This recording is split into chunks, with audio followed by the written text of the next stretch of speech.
কাৰণ মোৰ এই পাৰ্টিশন কৰি যেতিয়া মই হেয়াৰ ষ্টাইল কৰোঁ আপোনালোকে বহুতে কৈ থাকে যে আস্মিন বা তুমি এটাই চুলি ষ্টাইল কৰা এটাই হেয়াৰ ষ্টাইল কৰা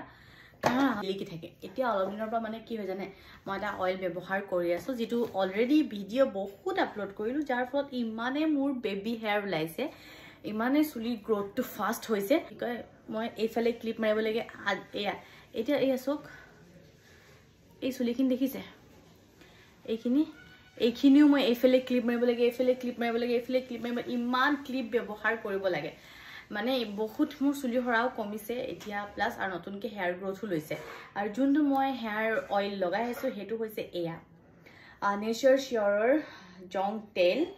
ইমান বেছি ভাল হয় ন ইয়াত কোন ধৰণৰ এক্সট্ৰা কেমিক্যাল দিয়া নাই ফ্ৰী হয় সেফ লগতে টক্সিন ফ্ৰীও হয় 100% পিওৰ ন্যাচাৰাল ইনগ্ৰেডিয়েন্ট বনোৱা হৈছে এই অইলটো এই অইলটো ISO প্লাস GMP সাৰ্টিফাই হয় ইয়াতে অইল ব্যৱহাৰ কৰে হেনেকে আপোনালোকে ব্যৱহাৰ কৰিব পাৰিব হনেকা কৰিব পাৰি নহলে যদি ভাবিছে এই প্ৰডাক্টটো বাই কৰিম বুলি মই লিংকটো দি দিম প্ৰডাক্টটো টেগ কৰি দিম প্লাস মই এটা QR ID লগাই দিছো স্ক্যানাৰ এটা লগাই দিছো আপোনালোকে তাত স্ক্যান কৰিও বস্তুটো বাই কৰিব পাৰে